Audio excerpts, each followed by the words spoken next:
உட்படாதபடிக்கு விழித்திருந்து ஜெபம் பண்ணுங்கள். விழித்திருந்து ஜெபம் பண்ணுங்கள். ஆவி உற்சாகம் உள்ளதுதான், ஆவி உற்சாகம் உள்ளதுதான், மாம்சமோ பலவீனம் உள்ளது என்றார். மாம்சமோ பலவீனம் உள்ளது. அல்லேலூயா. கர்த்தர் நல்லவர். கர்த்தர் நம்மை ஆசீர்வதிப்பாராக. இப்ப பாருங்க, நம்முடைய தேவனாகிய கர்த்தர் எப்படிப்பட்டவராய் இருக்கிறார் என்று சொன்னால், ஆமென், அவர் ஜெபிக்க கற்றுக் கொடுத்தவராய் இருக்கிறார். பரமண்டல ஜெபம் சீசர்களுக்கு அந்த ஜெபத்தை கற்றுக் கொடுத்தார்.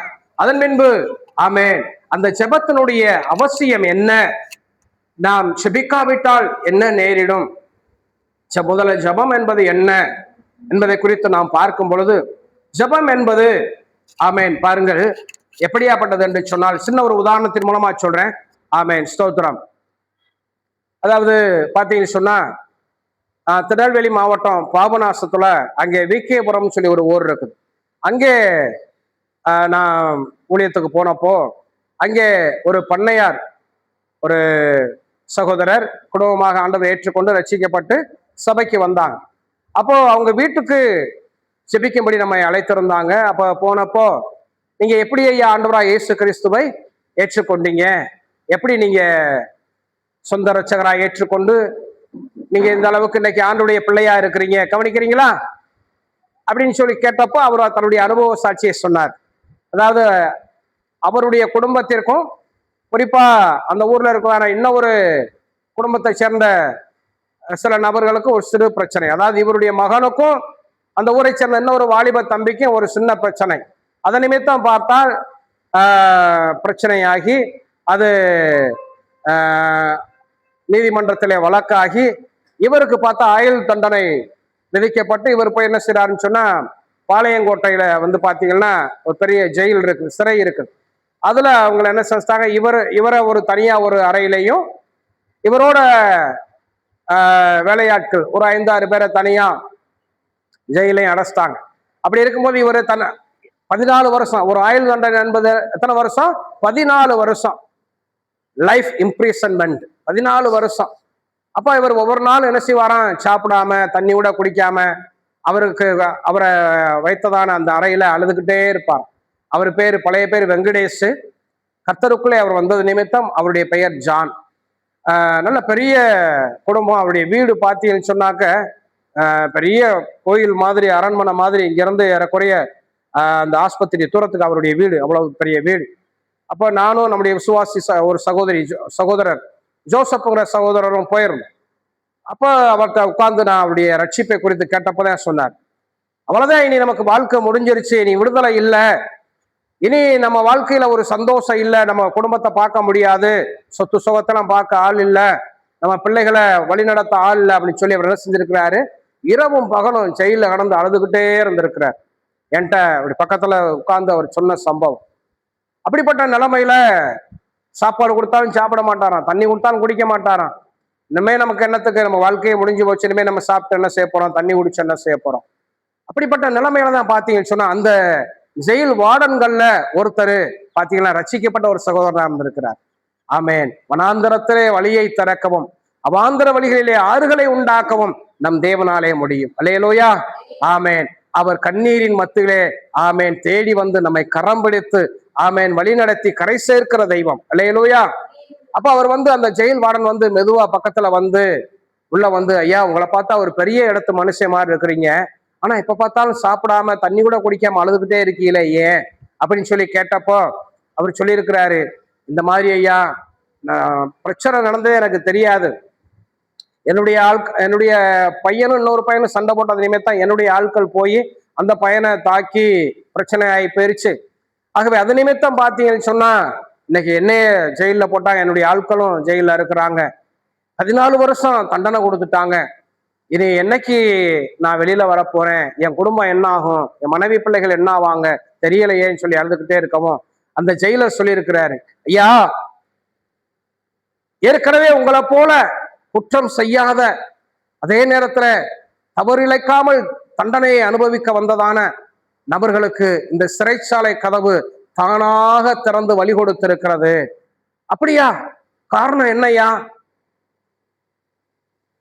பூட்டக்கூடாதபடி திறக்கிறவரும் திறக்கக்கூடாதபடி பூட்டுகிறவருமாகிய ஆண்டவராக இயேசுவை நோக்கி அவர்கள் கூப்பிட்டார்கள். என்னை நோக்கி கூப்பிடு, அப்பொழுது நீ அறியாத உனக்கு எட்டாதமான பெரிய காரியங்களை உனக்கு அறிவிக்கிறேன்னு சொல்லி ஆண்டவர் சொல்லி இருக்கிறாரு. அவரை நோக்கி நீங்க கூப்பிட்டீங்கன்னா இந்த சிறைச்சாலை கதவு தானா திறக்கும்.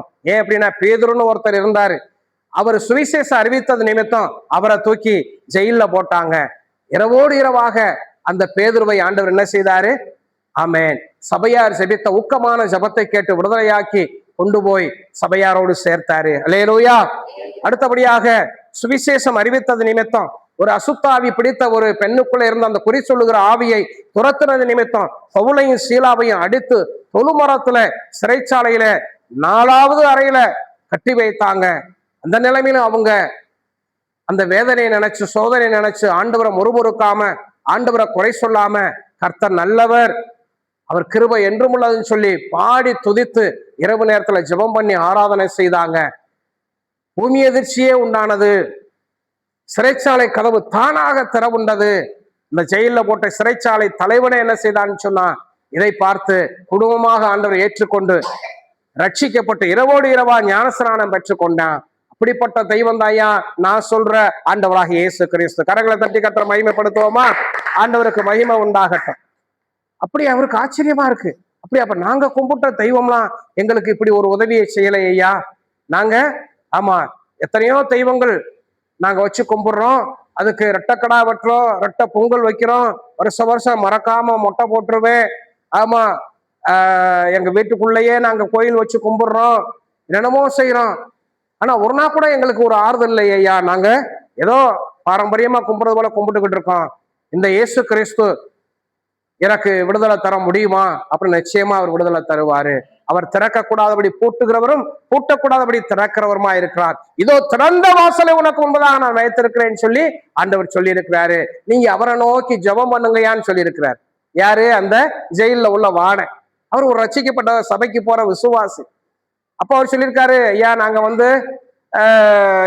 எங்க ஊர்ல கோயிலுக்கு போவோம், பத்தி சூடம் போடுத்துவோம், தேங்காயை உடைப்போம், அப்படியே அந்த சூடத்தை தொட்டு கும்பிட்டுட்டு நாங்க ஒரு காணிக்கையை போட்டுட்டு வந்துடுவோம். ஜெபம் பண்றோம் எனக்கு ஒண்ணுமே தெரியாதையா அப்படின்னு இருக்காரு. இப்பதான் நம்ம பாயிண்ட்டுக்கு வர்றோம், கவனிங்க. ஜெபம் பண்றது எனக்கு ஒன்றும் தெரியாதையா, எப்படியா ஜெபம் பண்றது அப்படின்னோன்னா அப்போ அவர் சொல்லி கொடுத்துருக்கிறாரு, நீங்க உங்க அப்பா அம்மாட்ட எப்படி பேசுவீங்க? உங்களுக்கு ஒரு காரியம் சொல்லணும், அப்பா அம்மாட்ட சொல்லணும். எப்படி சொல்லுவிய? அப்பா இந்த மாதிரி வயல்ல விவசாயம் நடக்குது, ஆட்கள் வேணும், அது கொஞ்சம் பணம் வேணும், நீங்க உதவி செய்யுங்கன்னு சொல்லி கேட்பேன். அதே மாதிரி ஏசப்பா அப்படின்னு சொல்லி அவர் பேரை சொல்லி உங்க மனசுல உள்ளதை அவர்கிட்ட சொல்லுங்கய்யா, இதாயா ஜபம்ட்டார். அல்லேலூயா. உண்மையா இல்லையா? ஆமென், ஸ்தோத்திரம். இதுதான் ஜபம். தாய் தகப்பன்ட்ட பேசுறது மாதிரி பரம தகப்பனாகி இயேசு கிறிஸ்துவோட பேசுறதாயா ஜபம் அப்படின்ட்டார். சரி அப்படின்னு சொல்லிட்டு அவர் பார்த்தீங்கன்னு சொன்னா முழங்கால் போட்டு ஜெபம் பண்ணுங்கன்னு சொல்லி கொடுத்துட்டு போயிட்டார். ஏன்னா நம்மை உண்டாக்கின கர்த்தருக்கு முன்பதாக பணிந்து குனிந்து முழங்கால் படியிட கடவோம். ஆமேன். ஆமேன். தாழ்மையுள்ளவர்களுக்கு நம்முடைய தேவனாகிய கர்த்தர் கிருபை அளிக்கிறவர். ஏசப்பா ஏசப்பா. அவருக்கு ஜெபம் பண்ண தெரியாது, ஆனா அவர் என்ன செய்யற தனக்கு தெரிஞ்ச வார்த்தைகளை சொல்றாரு. ஏசப்பா ஏசப்பா, இந்த மாதிரி நான் செய்யாத தவறுக்கு நான் தண்டனை பெற்று இன்னைக்கு ஜெயில கிடக்குறேன், என் ஆட்களும் பக்கத்துல கிடக்குறாங்க, எங்களுக்கு யாராலையும் விடுதலை தர முடியாது. பெரிய பெரிய வக்கீல்களுக்கெல்லாம் லட்சக்கணக்கில் பணம் கொடுத்து அதாவது ஜாமீனுக்கு ஏற்பாடு பண்ணி பார்த்துருக்கிறாங்க. அதாவது சட்டத்துல நான் பெயிலபிள் செக்ஷன், சட்டத்தில் உள்ள அந்த செக்ஷன்ல அவரை அரெஸ்ட் பண்ணது நிமித்தம், ஜெயில போட்டது நிமித்தம் பெயில் கிடைக்கல, ஜாமீன் கிடைக்கல. அப்ப பாருங்க, அப்படியே இரவு பகலா ஜெபம் பண்ணிட்டே இருந்திருக்கிறார். ஆமேன். கர்த்தர் தம்மை நோக்கி, உண்மையாய் தம்மை நோக்கி கூப்பிடுகிற யாவருக்கும் கர்த்தர் எப்படி இருக்கிறாரு? சமீபமாய் இருக்கிறார். நம்ம பக்கத்துல கைப்பிடி சொல்லுங்க, இரவும் பகலும் சொல்லுங்க, நீங்க கர்த்தரை நோக்கி உண்மையா கூப்பிட்டீங்கன்னா ஆமேன், அவர் உங்க சமீபமா இருக்கிறாரு, உங்க பக்கத்திலேயே இருக்கிறாரு, உங்க கூப்பிடுதல் அவர் கேட்பாரு. தன்னை நோக்கி கூப்பிட்ட குருடனுக்கும் கர்த்தர் நின்று பதில் கொடுத்தாரு. ஆமேன். அப்ப உங்களுக்கு நிச்சயமா பதில் கொடுப்பாரு. ஆமேன். அவர் உங்க மன விருப்பத்தின்படி சொல்லுங்க, உங்களுக்கு தந்தருளி உங்களுடைய ஆலோசனைகளை எல்லாம் நிச்சயமாய் நிறைவேற்றுவார். கர்த்தர் நல்லவர். அல்லேலூயா, ஸ்தோத்திரம். அப்போ இரவு பகல அவர் ஜெபம் பண்ணிக்கிட்டே இருந்திருக்கிறார். ஏசப்பா எனக்கு விடுதலை கொடுங்க, என்னுடைய ஆட்களுக்கு விடுதலை கொடுங்க அப்படின்னு சொல்லி கேட்டுக்கிட்டே இருந்திருக்கிறார். யாரு கேட்டது? யாரு? அந்த ஜான் ஐயா. சரிதானா? ஆமா, ஸ்தோத்திரம். அப்ப பாத்தீங்கன்னா ஒரு நாள் அவர் நைட்டு, கவனிங்க நடந்த சம்பவம் கேளுங்க.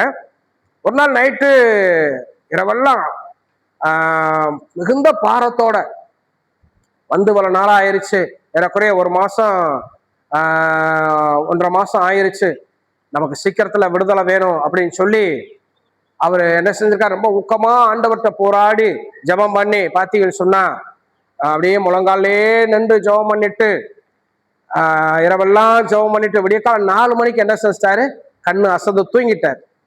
அவரை வைத்திருந்தார் அந்த சிறைச்சாலையில தூங்கிட்டார். அப்போ ஆண்டவர் சொப்பனத்திலே கடந்து வந்தார். அல்லேலூயா. நம்முடைய ஆண்டவர் பேசுகிற தெய்வம். அல்லேலூயா. ஆமேன். அப்ப ஆண்டவர் சொல்லியிருக்கார், மகனே கவலைப்படாதப்பா, நான் உன்னை விடுதலையாக்குவேன். அல்லேலூயா. குமாரனாகிய இயேசு கிறிஸ்து உங்களை விடுதலையாக்கினால் மெய்யாகவே விடுதலை உண்டு. கர்த்தரே பரிசுத்த ஆவியானவர். கர்த்தருடைய ஆவியானவர் எங்கேயோ அங்கே விடுதலையும் உண்டு. ஆமேன். அல்லேலூயா. அப்ப ஆண்டவர் சொல்லி இருக்கிறாரு, மகனே வெங்கடேஷ், எதிர்த்தாப்புல இருக்கிறதான அவர் எப்ப பார்த்தாலும் பாத்தீங்கன்னு சொன்னா அந்த சிறையிலேயே ஒரு ஜன்னல் இருக்கும், அந்த ஜன்னல் வழியா எட்டி பார்ப்பாராம். பார்த்தா அது வெளியில ஒரு காஞ்சு போன நிலைமையில ஒரு வேப்ப மரம் இருந்திருக்கு. காஞ்சு போன, அதாவது இலைகள்லாம் உதிர்ந்து காஞ்சு போன நிலைமையில, அதை பட்டு போன நிலைமையில ஒரு மரம் இருந்திருக்கு. அப்ப ஆண்டவர் சொல்லியிருக்கிறாரு, நான் உன்னை விடுதலையாக்குவேன், அதுக்கு நான் உனக்கு ஒரு அடையாளம் சொல்றேன். இந்த ஜன்னல்ல நீ எட்டி பார்க்கும்போது தெரியுதே இந்த ஒரு காஞ்சு போன வேப்ப மரம், இந்த வேப்ப மரம் துளிர் விட ஆரம்பிக்கும் பொழுது உனக்கு விடுதலை வந்துருச்சுங்கிறத நீ உறுதிப்படுத்திக்க, நான் உன்னை ஆசீர்வதிக்கிறேன், உனக்கு விடுதலையை தந்துட்டேன்னு சொல்லிட்டு ஆண்டவர் ஆசீர்வதிச்சுட்டு மறைஞ்சிட்டார். ஒரு காலையில டக்குன்னு எந்திரிச்சு அவர் சொப்பனங்கன்னு எந்திரிச்சிட்டாரு. எந்திரிச்சு 6 மணிக்கு திறந்து விட்டுருக்காங்க. திறந்து விட்டோன்னே நேர ஓடி இருக்காரு. அவருடைய ஆட்கள்லாம் அந்த டீ குடிக்க வருவாங்க இல்லையா, அப்போ குளிக்க டீ குடிக்க வர நேரத்தில் நேரம் ஓடி போய், டேய் நம்ம சீக்கிரத்துல எல்லாரும் விடுதலையாகி வீட்டுக்கு போக போறோம்ப்பா, வீட்டுக்கு போக போறோம் அப்படின்னோடனே அவங்க பார்த்துட்டு, என்னையாச்சு உங்களுக்கு இப்படி என்னென்னமோ சொல்றீங்களே அப்படின்னு சொல்லிட்டு அவங்க நேர வீட்டுக்கு கடிதம் எழுதிட்டாங்க. ஐயா என்னென்னமோ சொல்லி உழம்புறாரு, யாரையா உங்களுக்கு சொன்னோன்னே ஆண்டவர் இயேசுசாமி சொன்னார் அப்படின்னா அவங்களுக்கு ஒரு மாதிரி ஆயிடுச்சு. ஆகா, ஐயா புலம்புறாரு, கவலையில மனநிலை பாதிக்கப்பட்டு என்ன செய்யறாரு, புலம்புறாரு. அம்மா நீங்க என்ன செய்யுங்க, ஐயாவை பார்த்துட்டு கடைசியா பார்த்துட்டு போயிருங்க அப்படின்னு சொல்லி கடிதம் போட்டாங்க. அவங்க பார்த்தா மனைவி பிள்ளைகளாம் அழுதுட்டு என்னாச்சுப்பா உங்களுக்கு, என்னாச்சுங்க உங்களுக்குன்னு சொல்லி அழுகவும், ஏன் நான் நல்லாத்தான் இருக்கிறேன், ஏன் என்னைய பார்த்து அழுகுறீங்க, இல்லையே நீங்க புலம்புறீங்களாம் உளறீங்களா என்னமே சொல்றீங்களாமே, ஏசுநாதர் உங்களுக்கு ஏதோ சொன்னார்லான்னு சொல்றீங்களாமே அப்படின்னா அவரு எல்லாத்தையும் சொல்லியிருக்கிறார். அவரு கடந்து வந்த அனுபவத்தை எல்லாம் சொல்லியிருக்காரு.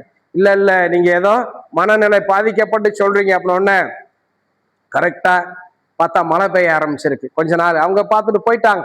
கொஞ்ச நாள்ல மழை பெய்ய ஆரம்பிச்சிருக்கு. மழை பெஞ்சு அந்த வேப்ப மரம் துளிர் விட ஆரம்பித்தது. கரங்களை தட்டி கர்த்தரை மகிமைப்படுத்துவோமா?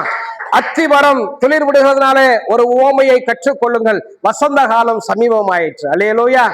ஆமேன். கர்த்தருக்கு மகிமை உண்டாகட்டும். நமக்கும் அப்படிதான் கர்த்தர் நமக்கு சொல்றாரு.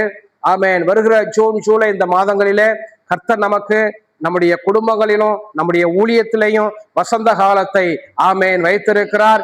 ஆமேன். அல்லேலூயா. ஆமேன். ஸ்தோத்திரம். ஆவிக்குரிய ஜீவியத்தில் ஒரு வசந்த காலத்தை வைத்திருக்கிறார். அல்லேலூயா. ஆமேன். பொருளாதாரத்துல நமக்கு நல்ல ஒரு வசந்த காலத்தை வைத்திருக்கிறார். இன்னைக்கு நம்ம பொருளாதார கஷ்டங்களை நம்ம தாண்டி வர்றோம். ஆமேன். ஸ்தோத்திரம். நான் கூட ரொம்ப ஃபீல் பண்ணேன். குறிப்பா என்ன அப்படின்னா, நம்ம இந்த கிராமங்களுக்கெல்லாம் போக வர நமக்கு ஒரு வாகனம் இல்லையே, நமக்கு ஒரு நல்ல ஒரு இசைக்கருவியை நமக்கு ஆண்டவர்கிட்ட கேட்டுக்கிட்டு இருக்கிறோம், ஆனா அதனுடைய தேவைகள் சந்திக்கப்பட்டா நல்லா இருக்குமே அப்படின்னு சொல்லி நான் அதை ஒரு 25,000 ரூபாய் ரெடி பண்றது கூட நமக்கு ரொம்ப கஷ்டமா இருக்குதே அப்படின்னு சொல்லி நான் ஃபீல் பண்ணேன். ஆனா ஆண்டவர் சொல்றாரு, இல்ல மகனே கலங்காத, ஸ்தோத்திரம், நானே தேவையை சந்திப்பேன், நானே உனக்கு யெகோவா ஈரேவா இருக்கிறேன். ஸ்தோத்திரம். நான் நீங்க நினைத்ததற்கும் ஜெபித்ததற்கும் அதிகமா நான் என்ன செய்வேன், ஸ்தோத்திரம், உங்களுக்கு வாகனத்தையும் இசை கருவிகளை மாத்திரமல்ல ஆலயம் நிரம்ப ஆத்துமாக்களையும் கொடுப்பேன். இல்லையலூயா. பொருளாதார செழிப்பை கொடுப்பேன். இல்லையலூயா. ஆமேன். தனிமையா இருக்கிற என் பிள்ளைகளை உங்களுக்கு நான் வீடு வாசலை கட்டித்தருவேன். இல்லையலூயா என்று ஆண்டவர் சொல்லுகிறார். அப்ப வேப்பமரம் இங்க துளிர் விட ஆரம்பிக்கவும் இவரை பார்த்துட்டு அவருக்கு பயங்கர சந்தோஷம். என்ன சந்தோஷம்? ஏசப்பா சொன்ன ஆமேன் அடையாளம் வந்துருச்சு. அவர் சொல்ல ஆகும், அவர் கட்டளையிட நிற்கும். அல்லேலூயா. ஆமேன். ஸ்தோத்திரம். அப்ப பாருங்க, கர்த்தருடைய கிருபையில அது வரைக்கும் அவங்களுக்கு கிடைக்காத ஜாமீன் அவங்க வக்கீல் திரும்ப திரும்ப என்ன செஞ்சிருக்காரு, அப்ளை பண்ணிக்கிட்டே இருந்திருக்காரு கோர்ட்ல. அது வரைக்கும் கிடைக்காத ஜாமீன் பாத்தீங்களா, முதல்ல யாரும் நம்பாம ஐயா ஏதோ உளர்றாரு புலம்புறாருன்னு சொல்லி வீட்டு கடிதம் போட்டாங்களா, அவங்களுக்கு முதல்ல கிடைச்சிருக்கு. இல்லையா? கர்த்தருக்கு ஸ்தோத்திரம். கரங்களை தட்டி கர்த்தரை மகிமைப்படுத்துவோம். ஆமே. அடுத்தபடியா பார்த்தா இவருக்கு ஜாமீன் கிடைச்சு வெளியில வந்துட்டாங்க. இல்லையா? ஆமே. வந்து ஸ்தோத்திரம், வாய்தாவுக்கு மட்டும் மாசத்துல ஒரு தடவை போயிட்டு வர்றதா சொல்லி அவரை சொன்னார். அப்ப பாருங்க, அப்படிப்பட்ட நிலைமையில அவர் வந்து வீட்டுல வந்து சொல்லி, அதாவது 14 வருஷம் எந்த வாய்ப்பும் இல்ல. எதுக்கு வாய்ப்பு இல்ல? ஜாமீன் கிடைக்க வாய்ப்பு இல்லை என்ற நிலையில இவர் ஆண்டவரை நோக்கி கூப்பிட்டு, ஆமே ஏசப்பா எப்படிப்பட்டவரு, அவரை நோக்கி எப்படி ஜெபம் பண்ணணும் எதுவுமே தெரியாது, ஒரே ஒரு நம்பிக்கை. ஆமேன், அவர் திறந்த வாசலை தருகிறவர். ஆமேன், அவரை நோக்கி கூப்பிடுகிறவர்களுக்கு ஆமேன் அவர் விடுதலை தருகிறவர். ஆமேன் அப்படின்னு சொல்லிட்டு அவர் நம்பி ஆண்டவர் நோக்கி கூப்பிட்டாரு. கர்த்தர் அற்புதம் செய்தார். அல்லேலூயா. ஆகவே பாருங்க, ஆமேன், நம்மை பார்த்து ஆண்டவர் சொல்றாரு, நீங்கள் சூழ்நிலையை பார்க்காதீங்க, காலநிலைகளை பார்க்காதீங்க, மனிதர்களை பார்க்காதீங்க, மனிதனுடைய வார்த்தையை நம்பாதீங்க. ஆமேன், வானத்தையும் பூமியையும் உண்டாக்கிற தெய்வமாகிய என்னை நம்புங்க, என்னுடைய வார்த்தையை கேளுங்க, நான் உங்களுக்கு என்ன செய்வேன்னு சொன்னா, ஆமேன் எல்லா காரியத்திலையும் விடுதலையும் வெற்றியையும் ஜெயத்தையும் ஆசீர்வாதத்தையும் செழிப்பையும் தருவேன்னு சொல்லி ஆண்டவர் சொல்லுகிறார். அல்லேலூயா. ஆகவே அப்ப ஆமேன் ஜெபம் என்பது தகப்பனாகிய கர்த்தரை நோக்கி ஆமேன் கூப்பிடுவதும் நம்முடைய உள்ளத்தில் உள்ள காரியங்களை அவரிடத்திலே பகிர்ந்து கொள்வதும் தான் ஜெபம். இந்த ஜெபத்தை கர்த்தர் கேட்கிறார். நாம் சத்தம் போட்டு ஜெபித்தாலும் அதை கர்த்தர் கேட்பார். நம்முடைய உள்ளத்துக்குள்ளேயே ஆமேன் நாம் ஸ்தோத்திரம் சொல்லுகிற காரியங்களையும் கர்த்தர் அறிந்திருக்கிறார். அல்லேலூயா. வெளியில சொல்ல முடியாது, மனசுக்குள்ளேயே நம்ம ஜெபித்தாலும் அதையும் கர்த்தர் கேட்பார். ஏன்? அவர் மனதாலும் மன்னவனா நம்ம இருதயத்துலதான் இருக்கிறார். அல்லேலூயா. சரி, அப்ப இங்க ஆண்டவர் என்ன சொல்றாரு? விழித்திருந்து ஜெபம் பண்ணுங்கள். ஆமென். ஆண்டவர் இயேசு கிறிஸ்து இந்த வார்த்தையை யார்கிட்ட சொன்னாரு? அவருடைய சீசர்களிடத்துல சொன்னார். கெத்செமனே தோட்டத்துல ஆண்டவர் இயேசு கிறிஸ்து பாருங்க, சிலுவை பாடுகளுக்கு போவதற்கு முன்பதாக என்ன செய்யறான்னு சொன்னா, ஆமென் முழு உலகத்தினுடைய பாவமும் ஆமேன் பாரமாய் அவரை அழுத்தினது நிமித்தம் இரத்த வேர்வை சிந்தி, அவருடைய இரத்த நாளங்கள் உடைபட்டு ஆமேன் இரத்த வேர்வை சிந்தி செபிக்கிறார். காரணம் என்னவென்று சொன்னால், நம்முடைய வாழ்க்கையை சாதாரணமாக நாம பார்க்கும் போது ஏதாவது ஒரு காரியம் நம்முடைய மனதை அதிகமாக அழுத்தும் என்றால், நம்முடைய இருதயத்திலே அதிகமாக அந்த காரியங்கள் ஆமேன் தாக்கத்தை உண்டு பண்ணும் என்றால், அது நினைத்து நாளவில் அது பிளட் பிரஷராக ஆமேன் உயர் ரத்த அழுத்தமாக அது மாறிவிடும். இதே போலதான் ஆண்டவராய் இயேசு கிறிஸ்துவை குறித்து பார்க்கும் பொழுது ஆமேன் முழு உலகத்தினுடைய பாவங்களும் ஜனங்களை குறித்த பாரங்களும் அவருடைய உள்ளத்தை அதிகமாய் அழுத்தினபடியினாலே மனதுருக்கத்திலே மகத்துவம் உள்ள தெய்வம் ஆமேன் அவர் அப்படியாய் மன உருக்கத்தோடு பிதாவை நோக்கி செபித்த பொழுது ஆமேன் இரத்த நாளங்கள் என்று சொல்லக்கூடிய ஆமேன் நம்முடைய சரீரத்துல 2 விதமான இரத்த நாளங்கள் இருக்கிறது. ஒண்ணு, இருதயத்திலிருந்து உடலுக்கு ஆமேன் ரத்தத்தை கொண்டு செல்லக்கூடியது தமனி, சரியா? ஆமா. அப்புறம் சரீரத்துல இருக்கிறான எல்லா பகுதியிலிருந்தும் ரத்தத்தை அப்படியாய் அப்சர்வ் பண்ணி நம்முடைய இருதயத்திற்கு மறுபடியும் கொண்டு வருவது சிரை, அப்படித்தானே? ஆமா. இந்த இரத்த நாளங்கள் ஆண்டவர் அதிகமாய் பாரப்பட்டது நிமித்தம் உடைந்து ஆமேன் வேர்வை ஆமேன் சுரப்பிகள் மூலமாக வேர்வை துறைகளாக வெளியே வந்தது. அப்படி ஜெபித்துக் கொண்டிருக்கிறார் ஆண்டவர். ஆனா நம்ம சீசர்கள் என்ன செய்தாங்க? ஆமா, தூங்கி விழுந்து என்ன செஞ்சாங்க? ஆமா, நித்திர மயக்கமா இருக்கிறாங்க. 3 தடவை வந்து ஆண்டவர் சொல்றாரு, விழித்திருந்து ஜெபம் பண்ணுங்க, ஒரு மணி நேரமாக என்னோடு விழித்திருக்க கூடாதா அப்படின்னு சொல்றாரு. ஆனா இவங்க என்னதான் செய்தாங்க? ஆமா, தூங்கிதான் விழுந்துகிட்டு இருந்தாங்க. அப்ப அப்படி தூங்கி விழுந்தது நிமித்தம் கவனிக்கணும். அப்படி தூங்கி விழுந்தது நிமித்தம் என்ன நடந்தது? சிலுவை பாடுகளுக்குள்ளாக ஆண்டவராக இயேசு கிறிஸ்து கடந்து போகும் பொழுது காட்டி கொடுக்கும்படி யூதாஸ் காரியத்தை வந்துட்டான். அப்ப ஆண்டவராக இயேசு கிறிஸ்துவை முத்தமிட்டு காட்டி கொடுக்கிறான். அப்ப ரோம போர்ச்சவர்கள் வந்து என்ன செய்யறாங்க? ஆண்டவரை கைது பண்ண வர்றாங்க. பேதுரு என்ன செய்தாரு? ஆண்டவராக இயேசு கிறிஸ்து அவர் ஆவியிலே அனலாயிருந்து பிதாவாகிய தேவனோடு உறவாடி இது தேவனுடைய சுத்தம் என்று சொல்லி அவர் அறிந்து அவர் என்ன செய்யறாரு? ஜெபித்து ஜெயம் பெற்றவராய் அவரு மனுஷீகத்துல செயல்படாமல் ஆவிக்குரிய தன்மையோடு அவர் என்ன செய்யறாரு? தைரியமா போறாரு. ஆனா பேதுரு ஜெபிக்காதது நிமித்தம், தூங்கி விழுந்தது நிமித்தம், அவரு கவனம் இல்லாமல் இருந்தது நிமித்தம், குறிப்பாய் ஆவியிலே அவர் ஒரு மங்கி எறிகிற திரியை போல இருந்தது நிமித்தம் என்ன செஞ்சாரு? இடுப்புல கடந்த வாளை எடுத்து மல்குசுகிறவன காதை என்ன செஞ்சாரு? வலது காதை ஒரே போடு என்ன செஞ்சிச்சு? அந்த காது ஆமா கீழே விழுந்துருச்சு. அவன் ஐயோ அப்பான்னு சொல்லி அழுகிறேன். ஆண்டவர் என்ன செய்தாரு?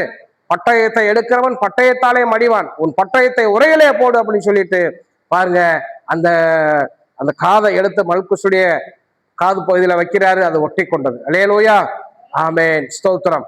அப்போ அங்க தேவனாகிய இயேசு கிறிஸ்து அங்கே செபித்து அவர் பலன் பெற்றது நிமித்தம், ஆமென், அவர் அங்கே ஆவியிலே செயல்படுகிறார், ஆவிக்குரிய சிந்தையோடு செயல்படுகிறார்.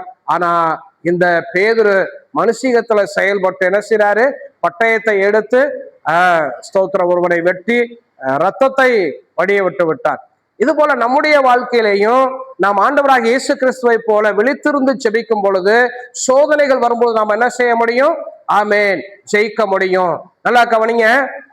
பேதுருவை போல நம்ம மாம்ச சிந்தையில நம்ம ஆயுதங்களை எடுத்தோம்னு சொன்னா, நம்ம அருவாளையோ அல்லது ஈட்டியையோ வில்லையோ அம்பையோ எடுத்தோம்னு சொன்னா நம்முடைய ஆவிக்குரிய ஜீவியம் நஷ்டப்பட்டு போய்விடும். அல்லேலூயா. தன்னுடைய அரண்மனையில் ஆண்டவராக இயேசு கிறிஸ்து அங்கே வைக்கப்பட்டிருக்கிறார். அப்போ பேதுரு அப்படியே ஒளிஞ்சு ஒளிஞ்சு பின்னாடியே போறாரு. அங்க ஒரு சகோதரி வந்து சொல்றாங்க, நீயும் இயேசு கிறிஸ்துவோடு இருந்த மனுஷன் தானே, உன் பேச்சு உன்னை வெளிப்படுத்துகிறது. நல்லா கவனிங்க. 3.5 வருஷம் இந்த பேதுரு ஆண்டவராக இயேசு கிறிஸ்துவோடு இருந்தது நிமித்தம் பேச்சே பார்த்தீங்கன்னா இயேசுவை போல மாறிடுச்சு. ஆனா ஸ்தோத்திரம் உள்ளம், ஆமென், அப்படி இருதயம் என்ன செய்யல, இயேசு கிறிஸ்துவை போல பலப்படல. அப்ப அந்த மனுஷி கேட்டோன்னா பேதுரு என்ன சொன்னாரு? சத்தியமா நான் அவரை அறியேன், அவர் யாருன்னே எனக்கு தெரியாதுன்னு சொல்லி சத்தியம் பண்ணிட்டார். ஆமென், சேவல் கூவுகிறதுக்கு முன்னே 3 தடவை என்ன செஞ்சுட்டாரு? மறுதளிச்சுட்டாரு. இப்படிதான் நம்முடைய வாழ்க்கையிலையும் நல்லா விழித்திருந்து செபித்து இந்த வசனத்தின்படி ஆவியிலே அனலாயிருந்து கர்த்தருக்கு ஊழியம் செய்தா நம்ம ஆசீர்வதிக்கப்படுவோம், ஊழிய பாதையில நிலைத்து நிற்போம், விசுவாச ஓட்டத்துல நம்ம உறுதியா இருப்போம். அப்படி இல்லாம எனக்காக அம்மா ஜபிச்சுக்கிருவாங்க, அப்பா ஜபிச்சுக்கிருவாங்க, நான் வந்து அப்படி சும்மா அப்படி இருந்தா போதும், அப்படி இருக்கக்கூடாது. ஆமென். ஆண்டவருக்கு உங்களுக்குமான உறவுல நீங்க செபிக்கணும்.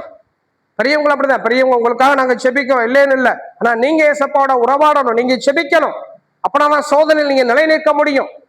ஏன்னா ஒரு பிரச்சனை வருது, அக்கம் பக்கத்துல உள்ள பிரச்சனைக்கு வர்றாங்க. நம்ம பேதுரு மாதிரி பட்டயத்தை தூக்குனா என்ன ஆகும்? அருவாளை தூக்குனா என்ன ஆகும்? ஆண்டவருடைய நாமம் இங்க தூசிக்கப்பட்டு போயிடும், சாட்சி கெடாயி போயிடும், ஆண்டவரை தேடி அர்த்தம் இல்லை. அப்ப நம்ம அக்கம் பக்கத்துல உள்ளவங்களா என்ன, அந்த மனுஷங்க தான் வந்து அறியாதவங்க, துன்மார்க்கமான மனுஷங்க, நீங்க வேதக்காரங்க, நீங்க ஏசப்பாவுடைய பிள்ளைங்க, நீங்க ஒரு கிறிஸ்டியன், நீங்க எப்படி இருக்கலாமா அப்படின்னு நம்மளதான் சொல்லுவாங்க. ஆகவே நம்ம ஜாக்கிரதையா இருக்க வேண்டும். அல்லேலூயா. அதற்கு நம்ம விழித்திருந்து செபிக்கணும். சரி, அப்ப பாருங்க, 2 இடத்துல என்ன செஞ்சாரு ஆண்டவர் வந்து, இவர் வந்து மனுஷீகத்துல செயல்பட்டு, ஆமென், தேவ சுத்தத்தை சரியாய் செய்ய முடியாமல், ஆண்டவரை சரியாய் அவர் பின்பற்றி போக முடியாமல் போனது. ஆனால் அப்போஸ்தலர் 2ஆம் அதிகாரத்துல அபிஷேகம் பண்ணப்பட்ட பின்பு, பெந்தெகோஸ்தே நாளிலே பரிசுத்த ஆவியானவர் பலமாய் ஊற்றப்பட்டு அபிஷேகம் ஊற்றப்பட்ட பின்பு, அப்போஸ்தலர் 1:8 பரிசுத்த ஆவியானவர் உங்களிடத்தில் வரும்பொழுது நீங்கள் பலனடைவீர்கள். when the holy spirit comes upon you you will receive the amen power. அந்த வல்லமையை பெற்ற பின்பு பாருங்க, அந்த பேதையான பேதுரு எழும்பி நின்று என்ன செய்றார்? பிரசங்கம் பண்றாரு. முதலாவது 3000 பேர் ரட்சிக்கப்படுறாங்க. அடுத்து பிறவி சப்பானியை அப்போஸ்தலர் 3ஆம் அதிகாரத்துல நடக்க வைத்த பின்பு, ஆண்டவருடைய கிருபையினாலே வல்லமையினாலே இயேசு கிறிஸ்து நாமத்தினால் நடக்க வைத்த பின்பு, அங்கே பார்த்தோம் சொன்னா அலங்கார வாசலிலே அங்கே அந்த தேவனுடைய அந்த ஆலயத்துக்குள்ள பார்த்தீங்கன்னு சொன்ன அந்த பிறவி சப்பானி நடந்து குதித்து துதித்து உள்ளே வந்தது நிமித்தம் எத்தனை பேர் ரசிக்கப்பட்டாங்க? எத்தனை பேர் முதல்ல 3000 பேர் ரசிக்கப்பட்டாங்க. அடுத்து எத்தனாயிரம் பேர் ரசிக்கப்பட்டாங்க? 5000 பேர் ரசிக்கப்பட்டாங்க. அப்ப இது போல நீங்களும் நானும் ஆவியிலே அனலா இருக்கணும், விழித்திருந்து செபிக்கணும். அப்பதான் நம்ம வாழ்க்கையில ஜெயம் பெற முடியும். தானியேலுடைய வாழ்க்கையை ஒரு நிமிஷம் அல்லது ஒரு சில நிமிஷம் பார்த்து நம்ம ஜெபம் பண்ணி முடிச்சிடலாம். ஆனா அதே நேரத்துல பாருங்க, தானியேலுடைய வாழ்க்கையில அங்கே எதிரிகள் என்ன செய்யறாங்கன்னு சொன்னா, தானியேல் மேல் பொறாமை கொண்டு ராஜாவினிடத்துல தந்திரமாய் இவங்க தந்திரமா சட்டம் இயற்றி ராஜாவினிடத்துல முத்திரை மோதிரத்தினாலே அவங்க அந்த சட்டத்தை உறுதிப்படுத்தி முத்திரை மோதிரத்தினாலே முத்திரை வைத்து, ராஜாவாகிய உம்மை தவிர யாரையும் என்ன செய்யக்கூடாது, கும்பிடக்கூடாது அப்படின்னு சொல்லி சட்டம் பிறப்பிக்கிறாங்க. ஆனாலும் அதை குறித்து தானியேல் கவலைப்படாமல், அதை குறித்து பயப்படாமல் தன் வழக்கம் போல என்ன செய்யறாரு? அதாவது பலகணிகள் ஜன்னல் திறந்திருக்க எருசலேமை நோக்கி அவர் இரவு பகலா என்ன செய்றாருன்னு சொன்னா தினமும் எத்தனை நேரம் ஜெபம் பண்ணாரு தானியேலு? 3 நேரம் ஜெபம் பண்ணாரு. நம்ம 3 நேரம் நம்ம தவறாம என்ன செய்யறோம்? சாப்பிடுறோம், அப்படித்தானே? ஆமா, தவறாம 3 நேரம் சாப்பிடுறோம். ஆனா அவர் என்ன செய்தாரு? சாப்பிட்டாரோ சாப்பிடறோ தெரியல, தவறாம 3 நேரமும் ஜெபம் பண்ணாரு. ஏன் அப்படி ஜெபம் பண்ணாரு? யாருக்காக ஜெபம் பண்ணாரு? என்ன காரணம் சொல்லுங்க? என்ன காரணம்? அப்படி என்ன அங்க தானியேலுக்கு, அங்க தானியேலுக்கு குடும்பம் இருந்து சாப்பிடுறது அங்க இல்ல, குடும்பஸ்தன் இல்ல, அவர் ஒரு பேச்சலர் தான், தனி மனிதனா தான் இருந்தாரு. ஆனா ராஜாவுடைய அரண்மனையில அமைச்சரவையில் அவர் ஒரு முக்கியமான ஒரு பொறுப்புல இருந்தார். என்ன அப்படி ஜெபம் பண்ணார் தானியேல்? எதுக்காக தினம் 3 நேரம் ஜெபம் பண்ணாரு? தன் ஜனங்கள்லாம் அவங்க எங்க வந்து இருக்காங்க? பாபிலோன்ல வந்து சிறைப்பட்டு இருக்கிறாங்க. நம்ம தேசம் இஸ்ரவேல் தேசம். அடுத்தபடியா அங்கே தேவனுடைய ஆலயம் இடிக்கப்பட்டு போயிருச்சு. ஜனங்கள் எல்லாரையும் இப்ப நம்ம சொந்த ஊர்ல நம்ம சொந்த வீட்டுல இருக்கிறதுக்கும் நம்மளெல்லாம் சிறை கைதியா கொண்டு போய் ஜெயில போடுறதுக்கும் வித்தியாசம் இருக்குல்ல. அங்கே கொண்டு போய் அடிமையா வச்சு அடிமை வேலை பார்க்கப்பட்டுக்கிட்டு இருக்கிறாங்க. அப்ப இந்த சிறை இறப்பிலிருந்து விடுதலை வேண்டும், ஜனங்கள் மீட்கப்பட வேண்டும், நம்ம சொந்த தேசத்துக்கு போகணும், அங்கே கர்த்தரை ஆராதிக்கணும், தேவனுடைய ராஜ்யம் கட்டப்படணும், தேவனுடைய ஆலயம் கட்டப்படணும், இந்த அடிமைத்தனத்திலிருந்து ஒரு நிரந்தர விடுதலை வேண்டும். இதற்காக இந்த ஆத்தும பாரத்தோட, தேவ ஜனங்கள் மீது உள்ள பாரத்தோட, அந்த தேவனுக்குள்ள இருந்த அந்த பாரம் இவரை அழுத்துறது நிமித்தம் அவர் மறக்காம என்ன செய்தாரு? தனக்காக இல்ல, தன் ஜனங்களுக்காய் இரவும் பகலும் அந்தி சந்தி மத்தியான வேளையிலே நான் தியானம் பண்ணி முறையிடுவேன்னு சொன்ன வார்த்தையின்படி ஆண்டவரை நோக்கி தியானம் பண்ணி முறையிட்டுக்கிட்டே இருக்கிறார். இதை பார்த்தோன்ன சத்துருக்கள் என்ன செய்தாங்கன்னு சொன்னா அவரை எப்படியா பிடித்து சிங்க குகையில தூக்கி போட்டாங்க. இப்பதான் ராஜாவுக்கு தெரியுது, ஆகா இந்த சட்டத்தையே தானியேலுக்கு விரோதமா தான் என்ன செஞ்சிருக்காங்க, போட்டிருக்கிறாங்க அப்படின்னு சொல்லிட்டு ராஜாவுக்கு இரவெல்லாம் தூக்கம் வரல. அவர் புலம்பிக்கிட்டே வேதனையோட இருக்கிறார். அதிகாலையில இருட்டோட ஓடி அந்த சிங்க குகைக்கு பக்கத்துல போறார். போய் ஜீவனுள்ள தேவனுடைய தாசனாகிய தானியேலே, நீ இடைவிடாமல் ஆராதிக்கிற உன் தேவனாகிய கர்த்தர் உன்னை தப்புவிக்க வல்லவரா இருந்தாரா? அவர் வெறுமனே போய் கேட்டுக்கலாம், ஏப்பா தானியேலே சிங்க கோயில தூக்கி போட்டாங்க, நீ எப்படிப்பா இருக்க அப்படின்னு கேட்டிருக்கலாம். ஆனா அவர் என்ன சொல்றாரு பாருங்க, ஒரு ராஜா, ஆண்டவர் அறியாத மனுஷன், தரியு ராஜா, அப்படித்தானே? ஆமா, ஜீவனுள்ள தேவனுடைய தாசனாகிய தானியேலே. அடுத்து 2வது பாருங்க, அவருக்கு எப்படி அடையாளம் சொல்லி கூப்பிடுறாரு பாருங்க, நீ இடைவிடாமல் ஆராதிக்கிற உன் தேவனாகிய கர்த்தர். பார்த்தீங்களா? இப்படிதான் நம்மளை குறித்து மற்றவங்க சொல்லணும். ஈசாக்க குறித்து சொன்னாங்க, நிச்சயமாய் கர்த்தர் உம்மோட இருக்கிறார் என்று கண்டோம், நீர் கர்த்தரால் ஆசீர்வதிக்கப்பட்டவராமே. அல்லேலூயா, ஆமென், ஸ்தோத்திரம். அப்ப ஜீவனுள்ள, அப்ப நம்மளாம் யாருடைய பிள்ளைகளா இருக்கிறோம்? ஜீவனுள்ள தேவனுடைய பிள்ளைகளா இருக்கிறோம். நாம யாருடைய தாசர்களா இருக்கிறோம்? கிருபை பிரதர், ஜீவனுள்ள தேவனுடைய தாசர்களா இருக்கிறோம். ஆமென். நம்ம ஒரு மரித்து போன மனிதனை கும்பிடல, அல்லது ஏதோ ஒரு அரசியல்வாதியை நம்ம வந்து ஆராதிக்கல. ஜீவனுள்ள தேவனாகிய வானத்தையும் பூமியும் உண்டாக்கின கர்த்தரை நம்ம ஆராதிக்கிறோம். மரித்து உயிர் தெழுந்த மகிமையின் ராஜாவை ஆராதிக்கிறோம்.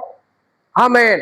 ஜீவனையும் ஆமேன் மரணத்தையும் உடைய ஆமேன் ஜீவாதிபதியாய் மரணத்தை ஜெயித்தவராகிய மகிமையின் ராஜாவை ஆராதிக்கிறோம். அப்ப ராஜா கேட்ட தானியேல் திரும்ப என்ன பதில் சொன்னாரு? ஆம் ராஜாவே, என்னை தேவனாகிய கர்த்தர் என்னை தப்புவிக்க வல்லவராய் இருந்தார். அது எப்படி சொல்றாரு? நான் என் தேவனாகிய கர்த்தருக்கு முன்பதாக மன உண்மையா இருந்தது நிமித்தமும், ராஜாவாகிய உமக்கு முன்பதாகவும் நான் நீதி கேடு செய்யாத நிமித்தமும் தேவனாகிய கர்த்தர் தம்முடைய தூதர்களை அனுப்பி சிங்கங்களின் வாய்களை என்ன செய்தார்? கட்டி போட்டார். சிங்கங்கள் என்னை சேதப்படுத்தாதபடிக்கு அவருடைய வாய்களை கட்டி போட்டார். அப்ப தேவனுக்கு முன்பதாக அவர் உண்மையா இருக்கிறாரு. அடுத்தபடியா ராஜாவுக்கு முன்பாக மனிதர்களுக்கு முன்பதாகவும் அவர் நீதிக்கேடு செய்ததில்லை. ஆகவே தேவன் என்ன செய்தார்? அவரை விடுவித்தார்.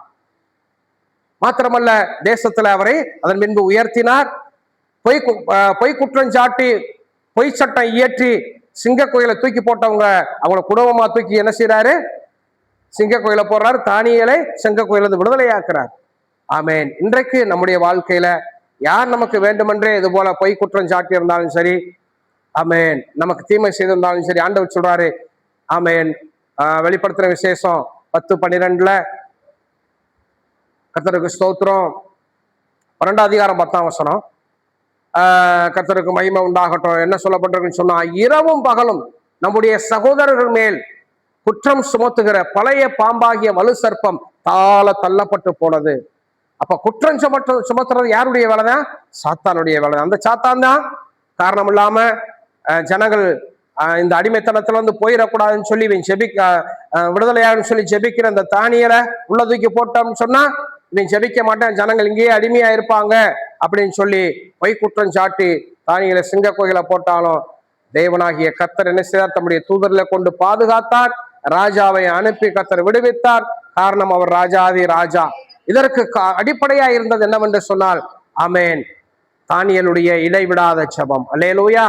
ஆமேன். விழித்திருந்து ஜெபிக்கிற ஜெபம், ஆத்தும பாரத்தோட ஜெபிக்கிற ஜெபம். நல்லா கவனிங்க. நம்ம தேச மக்கள் மீதும் தேசத்தின் மீதும் நாம கரிசனை வைத்து ஜெபிப்போம் என்று சொன்னால், உண்மையாய் நம்ம ஆண்டவரை நோக்கி தேசத்துக்காக திறப்பின் வாசல் நிற்போம் என்று சொன்னால், கர்த்தர் முதலாவது நம்மையும் நம்முடைய குடும்பத்தையும் விடுவிப்பார், நம்மை ஆசீர்வதிப்பார்.